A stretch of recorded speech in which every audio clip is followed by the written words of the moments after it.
అబ్బా ప్రతివాడు చెప్పడమే నరేంద్ర మోడీ వల్ల అని చెప్పి.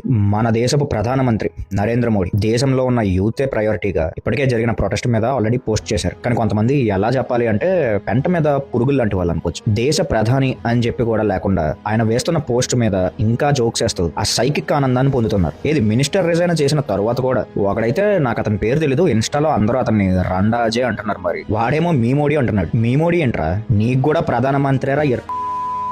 కేవలం నీట్ గురించే ప్రొటెస్ట్ చేసిన స్టూడెంట్స్ కి సపోర్ట్ చేసిన ప్రొటెస్టర్స్ కి, అది ఎవరైనా ఏ పార్టీ అయినా నిజంగా వాళ్ళకి బిగ్ సెల్యూట్. ఇదంతా బాగుంది. ఇప్పుడు పంజాబ్ సంగతి ఏంటి? అలానే మన అన్న రామన్న కేటీఆర్ అన్న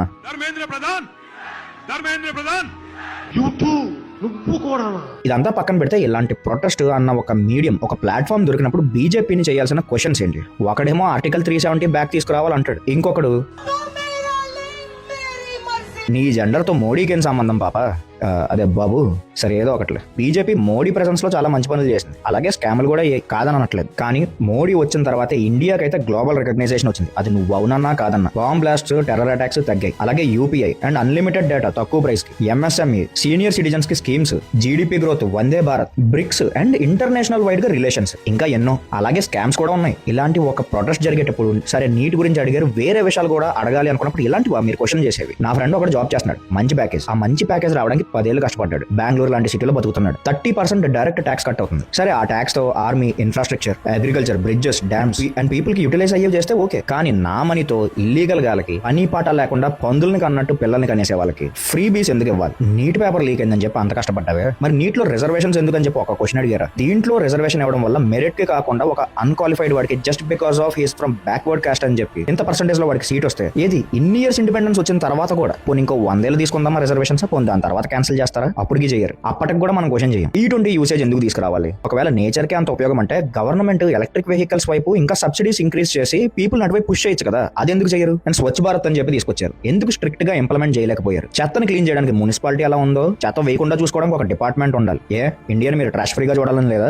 నేచర్ ఏ రిలీజన్ కి, ఏ కమ్యూనిటీకి సొంతం కాదు. అలాంటి రివర్స్ ని పొల్యూట్ చేస్తున్నాం. జస్ట్ మనం వాడుకుని దొబ్బడానికి కాదు, తర్వాత జనరేషన్స్ కూడా అలాగే ఇవ్వాలి. అండ్ శ్రమ దోపిడి ఇండియాలో బీజేపీ గవర్నమెంట్ అనే కదా, ఏ గవర్నమెంట్ అయినా. నాకు 2016 లో గ్రాడ్యుయేట్ అయితే అప్పుడు ఒక ఫ్రెషర్ కి salary 3 lakhs to 5 lakhs per annum ఉండేది. ఇప్పటికే అదే ఉంది. ఇన్నేళ్ళు అవుతున్న జీతాలు పెరగట్లేదు. సీఈఓలు అండ్ హై లెవెల్లో ఉన్న వాళ్ళకి మాత్రం ప్యాకేజ్లు పెరుగుతున్నాయి, ప్రాఫిట్లు పెరుగుతున్నాయి. బిజినెస్ కూడా ఇంకా ఎక్స్పాండ్ చేస్తున్నారు. దీని మీద గవర్నమెంట్ ఏం స్టెప్ తీసుకోదా? ఇది అడగరు. ఇంకా చాలా ఉన్నాయి అడ్రస్ చేయడానికి. ఇప్పుడు చాలా మందికి తెలియదు ఏంటంటే ఇండియాలో ఏం జరిగినా నరేంద్ర మోడీయే కారణం. రోడ్లో పాట్ హోల్స్ ఉన్నాయా? మోడీ కారణం. మున్సిపాలిటీ గార్బేజ్ కలెక్ట్ చేయట్లేదా? మోడీ కారణం. నిజంగా కాన్స్టిట్యూషన్ ప్రకారం రెస్పాన్సిబిలిటీస్ ఎలా ఉన్నాయో చెప్తా. పీఎం రెస్పాన్సిబిలిటీస్ ఏంటి అంటే Indian defence, foreign policy, economy, banking reforms, railways, national highways, ISRO, DRDO, digital India, telecom policy, income tax and central taxes, national security, central welfare schemes, ఇంకా చాలా. వీటికి మన PM, central government accountability. PM ఎవరిని direct control చేయలేడు. State minister, MLA, state police, municipal commissioner, mayor, Panchayat, ఇంకా కొన్ని. హైదరాబాద్ లో రోడ్లు బాలేవా? నరేంద్ర మోడీ వాళ్ళ కాదు. వైజాగ్ లో మీ ఇంటి పక్కన చేతలేదా? నరేంద్ర మోడీ వాళ్ళ కాదు. నీ ట్రాఫిక్ పోలీస్ నీ దగ్గర లంచాలు తీసుకుంటున్నాడా? నరేంద్ర మోడీ వాళ్ళ కాదు. కానీ నాకైతే ఒకటి అర్థమైంది, మోడీ ఎందుకు నచ్చడు చాలా మంది జనాలకి అంటే